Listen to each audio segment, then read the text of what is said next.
just... Chris, we're filming, dude! Oh, shut up! Music's on, it wouldn't go! Yeah. And then you can just roll up right on the high point. We're problem solving up here for Shard, and you are creating problems by filming. This is my film day! While the radio's on!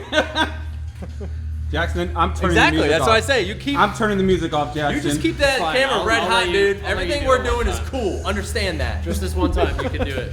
We'll sing over it! Just make a lot of noise! This is our version of the song, and we're gonna contest it. But yes, Yeah, we already have harnesses made for the diff lock. So these harnesses are all new harnesses that Hayden already made that go in there for the diff lock. Oh, so we don't need to jump into the battery anymore? No, we made it a little bit more. We got buttons? Yeah. Is it even going to have a four-wheel drive button on the dash?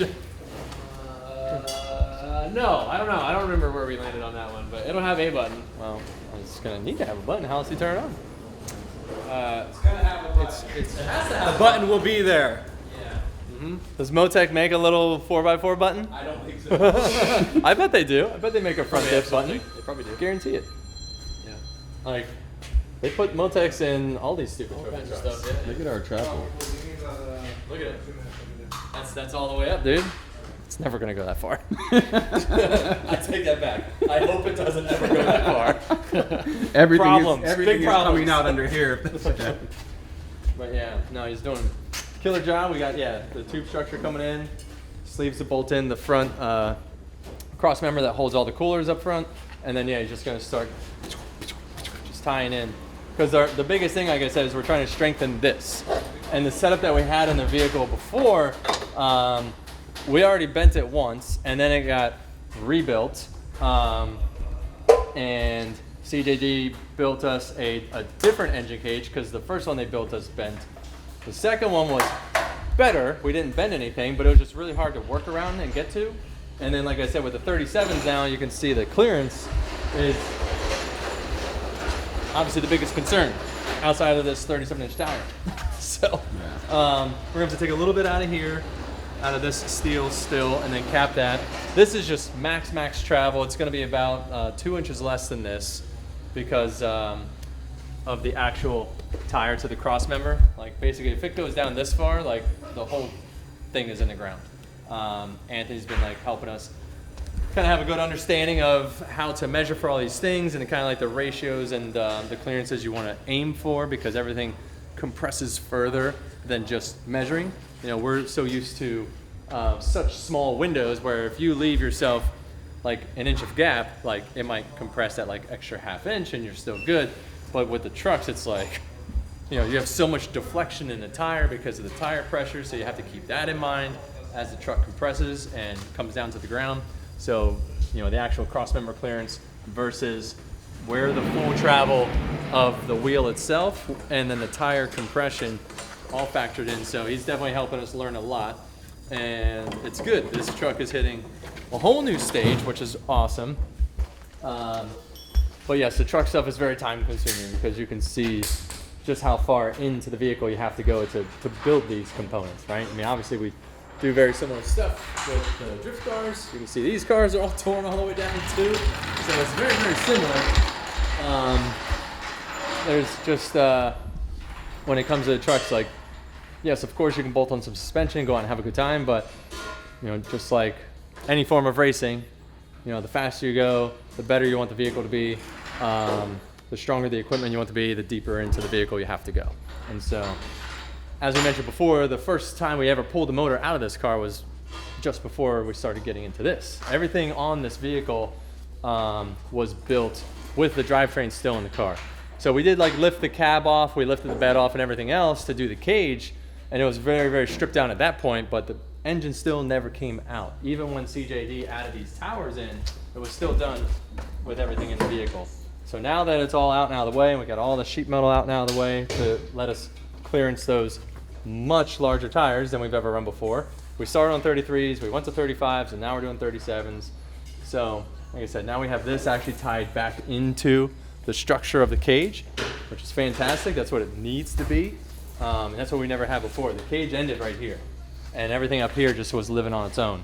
And so now that it's going to be tied into the very end of the frame rail, into the front suspension, into the cage, everything just gets much more solid, which is good. So you can see here we've got this punch down through, hitting the bottom side of this A-pillar, so it's all triangulated. We're going to go through the center and pick up this tube to this tube, so that's all going to come through. Still keeping our wipers, because we still are keeping our windshield. And then we got a little clearance here for our Laria Tech little brake master setup. It goes right here. So once again, we're just getting all of these pieces in place that will allow us to have that extra clearance. Because, you know, as you remember, we had the booster, the brake booster was right here, it was that big around. The ABS pump was over here, and the ECU was mounted out here. And so now we have a bracket that we actually made on, we had our buddy, we took a scan of the engine and of the ECU, sent it over to our designer, and he made us a 3D print, which we printed out, did a little test fit, and then we fired up send, cut, send. Now we have the aluminum piece. And so this guy relocates the ECU up onto here. And so now that's nice and out of the way, out of the danger zone from rocks and debris and other things. So this harness is gonna, you know, just get wrapped up nicely, go up and over there, up on the motor. And so we're just trying to get everything out of the wheel wells that we can. The only thing that's gonna be in the wheel well now is this chunk of the harness, which will have, you know, a nice little protector cover for it, and then the brake master cylinder itself as well, which, you know, maybe we'll put like a little rock guard plate underneath it, just something to keep debris from hitting it at high rates of speed. And then, yeah, the front actual subframe itself got very, very reinforced. I don't know if you guys all saw that yet, but Anthony came through and braced all this in for us. This was just a single plane here. He built this bracket in, tied it back into here, did this slug, plated it here, came through, triangulated our diff mounts, triangulated the rear mounts, and so everything is just much more solid because this is what we tore off the truck down in Mexico. Hey man, did you edit the video? Yeah, I edited it. You edited it? I edited it. You edited it. I edited it. You edited it. I edited it. You edited it. Yes, I edited it. You edited it. You see, I lied because I didn't edit it. You didn't edit it? I didn't edit it. So, everything is looking really, really good. He's doing an awesome job on it. Keep it up, brother. Thanks, man. They say you now. But yeah, it's gonna be great. We got like 2 weeks till hammers, and we're gonna have this truck done and running out there. So we got our rear end. 2 weeks? Yeah, something like that. Oh my! It's coming up way too fast. This front end's gonna be done by Friday, right, Anthony? Hell yeah! Yeah, there he is. There he is. We don't know which Friday. Yeah, it'll be done by Friday. June. Like I was saying, then so this will tie into the frame, and like the biggest piece we're talking about is this tying back into this. So it's gonna give us all that strength. So this doesn't want to push in, especially when that wheel is traveling up and the bump stop's hitting. So we still doing the bump stop out here, off of this? We don't know yet until we get shocks in there and start cycling that.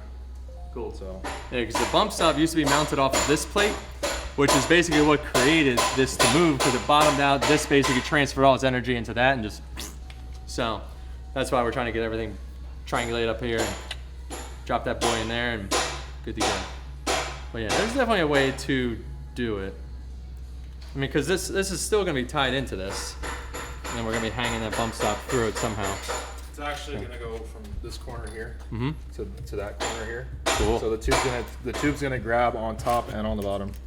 So it's gonna go on the bottom and the top of that to that corner, and then the same thing from here. It's gonna go to this node right here. Nice. And then from here it's gonna go back down to the frame. Same with here. It's gonna go back down to the frame as well. Yeah. Love it. Triangulation. Love it. Triangulation station.